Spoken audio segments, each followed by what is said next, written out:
اهم خبره یو څو مسایل وره بس ان شاء الله الرحمن دا کو د ټول نمخ کې چې عرفه زمونږ عرفه چې دا به سبا شروع کیږي ښا زمونږ عرفه دا سبا شروع کیږي ان شاء الله الرحمن دا یو بعضې خلک کوي جی د سعودي عرفه زمونږ عرفه ده غلطه خبره ده زمونږ ځان له عرفه ده گویا د سعودي ځان له عرفه ده د هر ملک ځان له عرفې دي د هغې د وخت موافق په هغې باندې ورنه تا نه تپوس کوم ته خپل مونځ د سعودي په وخت باندې کې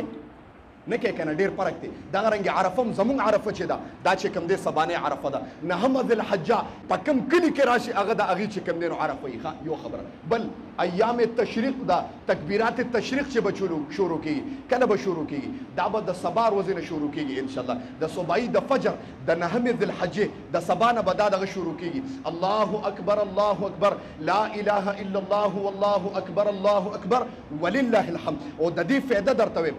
عبدالله ابن عمر رضی الله چې کله بازار ته راغی وایي د دې ورد یې داسې شروع کړ حتی تر دې پورې چې ټول بازار دا چغه باندې ویل ټول وایي الله اکبر الله اکبر لا اله الا الله والله اکبر الله اکبر ولله الحمد داسې اوازونه په مکه او مدینه منوره کې شروع شو د نهمې ذوالحجې د صبحایي نه به چې کوم دی نو دا تکبیرات تشریق شروع کېږي او دا به تر دیارلسمې تر مازدیګر نه پس چې وشي نو بس ختم به شي ښه د اختر په څلورم ورځ د مازدیګر چې دا تکبیرات وشي نو ختم به شي ښه دا او بل خبره د نوکونو او د بالونو کوم چې دا ویښتان به کله قطع کې کله چې د ذبیحه چاړه په څاروي باندې کېښوده نو بیا نوکان او ویښتان واړه کولی شي ښه دا یو مسله یاد ساتئ بعضې خلک ویل چې دا ویښتان او نوکان واړه کولی شم که نه نو دا مستحب عمل دی ښه څه فرض واجب نه دي که ته هم کې نو خیر دی ښه او یو اهمه خبره بعضې خلک چې د هغې زاید ویښته د څلوېښتو ورځو نه سیوال وی شوي نو دوی ویل چې قرباني کوم نوکان نه دا نوکان واړه کول او دا ویښته لر کول تا باندې ګورې واجب دي ښه دا به لرکې بیا دې ته به نه ګورې چې قرباني مې نیوله د قربانۍ دپاره نوخونه دا چې کوم دی پرېښودل یا ویښتان پرېښودل دا مستحب عمل دی بعضې خلک وایي که دا دې ونه کړو نو کافر به شي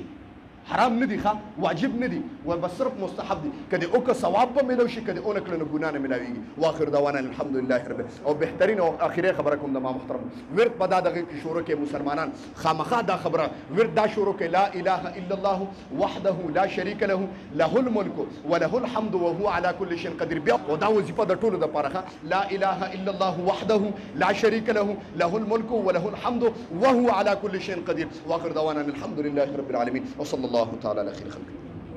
يا رسول سلام عليك يا حبيب سلام عليك سلام